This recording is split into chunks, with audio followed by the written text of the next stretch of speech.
Allahumma salli ala Sayyidina Muhammad.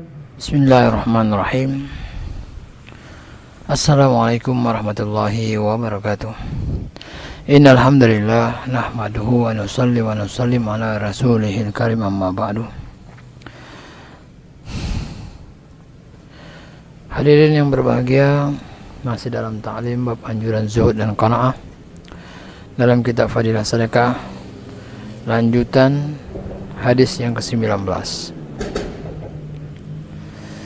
Ketika jenazah diletakkan di dalam kubur, maka sholatnya berdiri di sisi kanannya, puasa di sisi kirinya, tilawah Al-Quran dan zikirnya di samping kepala. Langkah-langkahnya menuju sholat berjamaah berdiri di sisi kakinya. Kemudian datang kesabarannya yang berdiri agak jauh darinya. Ketika datang azab yang menyerangnya dari sebelah kanan, maka sholat akan berkata, "Jangan, demi Allah, sewaktu di dunia ia telah bersusah payah, biarkan sekarang ia tidur dengan tenang." Kemudian ketika azab akan menyerangnya dari sebelah kiri, puasa akan menahannya. Ketika azab menyerang dari arah kepalanya, maka Al-Quran dan zikirnya akan menghalanginya dan berkata, "Tiada jalan bagimu di sini." Singkatnya, azab tidak dapat mendekatinya karena ia dijaga ketat oleh amal-amalnya dari segala arah. Akhirnya azab meninggalkan kubur dengan gagal, sedang kesabaran yang saat itu berdiri jauh dari sebuah penjuru berkata kepada amal baiknya, "Aku menunggu seandainya ada kelemahan dalam suatu ibadah, maka aku akan menolongnya. Namun alhamdulillah, kalian telah berhasil menjauhkan azab. Kini aku akan membantunya ketika amalnya akan ditimbang pada hari pengadilan." Selanjutnya datanglah dua malaikat bermata kilat yang datang memasuki kuburnya. Suara mereka seperti guruh, gigi mereka seperti tanduk sapi. Dari mulut mereka keluar nafas berupa api yang menyala. Rambut mereka panjang sampai kaki. Jarak antara dua bahu mereka beberapa hari perjalanan. Seolah-olah tidak pernah terlintas dalam diri mereka belas kasihan dan kelembutan, walaupun tidak berbuat kasar kepada orang yang beriman. Kedahsyatan mereka sudah cukup menakutkan. Mereka dikenal dengan nama Munkar dan Nakir. Di tangan mereka terdapat pemukul yang sangat besar dan berat. Jika semua jin dan manusia bersatu, mereka tidak akan mampu mengangkatnya. Ketika sampai, mereka langsung berkata, "Bangun dan duduk." Maka duduklah mayat itu. Kain kafan turun dari kepalanya hingga ke pantatnya. Kemudian keduanya lalu bertanya, "Siapa Tuhanmu? Apa agamamu? Siapa nabimu?" Mayat menjawab, "Tuhanku adalah Allah yang Maha Esa, tidak ada sekutu baginya. Islam agamaku, Muhammad nabiku sebagai khatamun nabiyyin." Keduanya menyahut, "Kamu berkata benar." Kemudian mereka mendorong dinding kubur dari segala arah, yakni arah atas, kanan, kiri, arah kepala dan arah kaki, sehingga kuburnya menjadi luas. Lalu berkata, "Angkatlah kepalamu." Ketika mayat itu mengangkat kepalanya ke atas, maka tampaklah sebuah pintu yang darinya terlihat pemandangan surga. Mereka berkata, "Wahai wali Allah, itulah tempat tinggalmu, karena kamu telah mentaati perintah Allah." Rasulullah bersabda, "Demi zat yang nyawaku berada di tangannya, ketika itu mayat akan bergembira yang selama hidupnya belum pernah bergembira seperti itu." Setelah itu malaikat tadi akan berkata, "Lihatlah ke arah kakimu." Mayat pun melihat ke arah kakinya, maka terlihat sebuah pintu neraka yang terbuka, yaitu yang darinya keadaan neraka terlihat olehnya.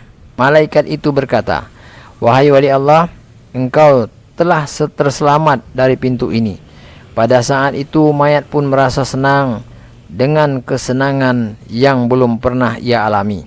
Lalu 77 pintu ke arah surga akan dibuka. Pintu itu akan dilalui udara yang sejuk dan keharuman surga masuk ke dalam kuburnya. Keadaan tersebut akan berlangsung hingga hari kiamat. Kemudian bagi orang yang durhaka, Allah memerintahkan kepada malaikat maut, pergilah kepada musuhku fulan, bawalah ruhnya kepadaku. Aku telah memberinya keluasan, segala kenikmatan dariku di dunia telah kuberikan kepadanya. Namun ia tidak berhenti mendurhakaiku. Pergilah, biarkan aku menyiksanya pada hari ini. Malaikat pun akan pergi kepadanya dengan rupa yang menakutkan. Di wajahnya ada 12 mata. Di tangannya ada sebatang guz, yaitu tongkat besi besar yang berduri dari api neraka jahanam. Diiringi 500 malaikat, masing-masing membawa sekeping tembaga dan bongkahan bara api neraka. Semua dalam keadaan panas membara, dan mereka membawa cambuk api neraka. Begitu tiba, malaikat itu langsung memukul gus kepadanya, dan durinya masuk ke seluruh urat darahnya. Kemudian gus itu diseret. Lalu para malaikat ikut mencambuk wajah dan pantat orang tersebut sampai pingsan. Mereka menarik ruhnya dari jari kaki sampai tumit sambil terus mencambukinya. Kemudian dari tumit ditarik sampai lutut dan berhenti sejenak. Kemudian dari lutut ke perut, kemudian berhenti. Ketika menyeret ruhnya, malaikat sengaja menghentikan di tempat-tempat tersebut agar sakitnya lebih lama. Kemudian ia diseret lagi sampai dadanya. Para malaikat meletakkan sekeping tembaga dan bara api dari neraka di bawah dagu orang itu.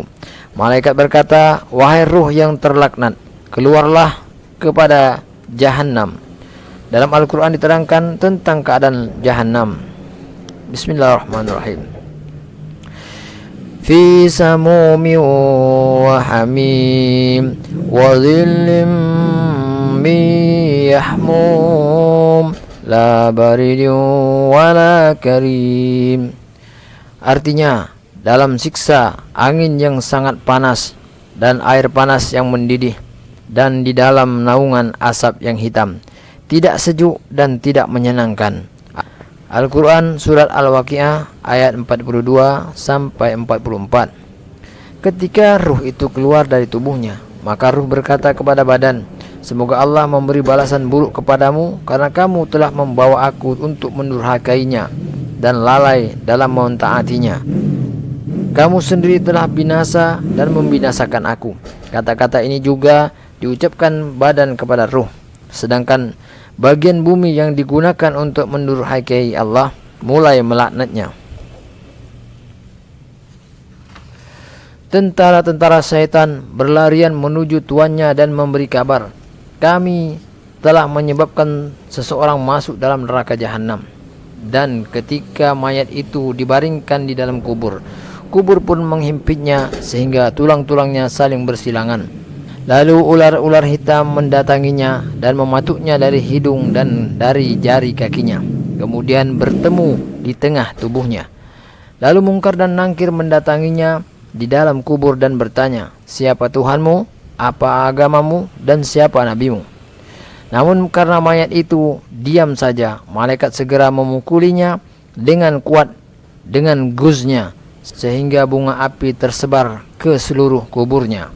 Kemudian ia diperintahkan memandang ke atas.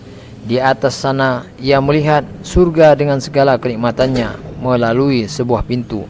Tetapi malaikat berkata, "Hai musuh Allah, seandainya kamu mentaati Allah, maka itulah tempat tinggalmu."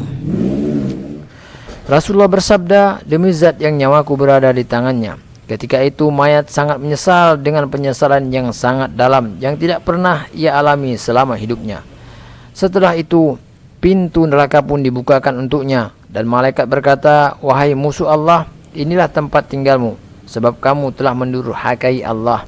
Kemudian 77 pintu akan dibuka dari kuburnya yang menghubungkan dirinya dengan neraka, sehingga angin panas dan hawa panas akan menyiksanya sampai hari kiamat. Para muhaddisin mempermasalahkan sanad hadis ini, namun banyak hadis lain yang mendukung hadis ini dalam kitab Idhab. Khususnya hadis yang diriwayatkan dari Barra bin Azib dan Abu Hurairah radhiyallahu anhuma dalam bab janais dan bab isbatul azabil kubur dalam kitab Miskat. Jika ada yang ingin melihat terjemahannya, dapat dilihat dalam kitab Mazahirul Haq. Masalah ini sangat penting untuk diperhatikan karena sangat berbahaya jika diabaikan. Di samping itu, masih banyak peristiwa lainnya dalam kubur yang diriwayatkan dalam hadis-hadis lain. Aisyah radhiyallahu anha berkata, binasalah para pendurhaka di dalam kubur mereka. Ular hitam akan muncul untuk menguasai mereka. Seekor ular dari arah kepala dan seekor lagi dari arah kaki akan mematukinya lalu bertemu di tengah tubuhnya. Dalam Al-Quran peristiwa ini digambarkan sebagai berikut. Bismillahirrahmanirrahim. Wa min waraihim barzakhun ila yaumi yub'asun. Artinya, dan di hadapan mereka ada dinding sampai hari mereka dibangkitkan. Al-Quran Surat Al-Mu'minun ayat 100. Inilah yang menyebabkan Utsman radhiyallahu anhu janggutnya menjadi basah oleh air mata jika diingatkan tentang kubur. Itulah sebabnya Rasulullah banyak berdoa untuk memohon perlindungan dari azab kubur. Dan beliau menganjurkan kepada umatnya untuk memperbanyak doa tersebut. Karena Rasulullah maksum, maka doa-doa itu dimaksudkan agar umatnya mengambil i'tibar dan agar berdoa supaya meminta perlindungan dari azab kubur. Rasulullah bersabda, jika aku tidak khawatir kalian akan menjadi takut mengebumikan mayat, niscaya aku akan berdoa kepada Allah agar Dia memperdengarkan azab kubur kepada kalian. Hadis ini telah disebutkan di atas dan semua itu terjadi berdasarkan tuntunan keadilan. Karena manusia diutus ke dunia ini semata-mata untuk mentaati Allah dan mengikuti perintahnya, yakni dengan menginfakkan harta dan diri. Allah berkali-kali mengabarkan bahwa hidup manusia hanyalah untuk satu tujuan. Bismillahirrahmanirrahim. Wa ma khalaqtul jinna wal insa illa liya'budun. Artinya, dan tidaklah aku ciptakan jin dan manusia melainkan supaya mereka menyembahku. Al-Quran Surat Az-Zariyat ayat 56. Manusia telah diperingatkan bahwa dunia adalah tempat ujian untuk mengetahui siapakah yang mentaati Allah setelah diberi nikmat oleh Allah, dan kematian adalah untuk memperlihatkan hasil ujian tersebut. Allah berfirman, Bismillahirrahmanirrahim. Tabarakalladzi biyadihil mulk wa huwa ala kulli syai'in qadir. Alladzi khalaqal mauta wal hayata liyabluwakum ayyukum ahsanu amala. Artinya, Maha Suci Allah yang di tangannya segala kerajaan dan Dia Maha Kuasa atas segala sesuatu. Dialah yang menjadikan mati dan hidup supaya Dia menguji kamu. Siapakah di antara kamu yang lebih baik amalnya? Dan Dia Maha Perkasa lagi Maha Pengampun. Al-Quran Surah Al-Mulk 1-2. Jadi, dunia ini merupakan tempat ujian, dan tujuan diciptakannya jin dan manusia adalah semata-mata untuk beribadah kepada Allah. Oleh karena itu, kemudahan dan kenikmatan yang diberikan Allah hendaknya diambil manfaatnya sekedar untuk mencukupi keperluannya, dan selebihnya disimpan di khazanah Allah sebagai tabungan di akhirat. Dengan demikian, merupakan suatu kelalaian yang akan menyebabkan penyesalan dan kerugian yang tidak terhingga jika kita hanya sibuk mengurusi kebendaan, melupakan perintah-perintah Allah, dan mengabaikan tujuan Allah memberi kebendaan itu kepada kita. Tentunya kita akan sangat menyesal jika kita meninggalkan hasil usaha kita untuk orang lain, sedangkan kita sendiri pergi ke alam yang lain.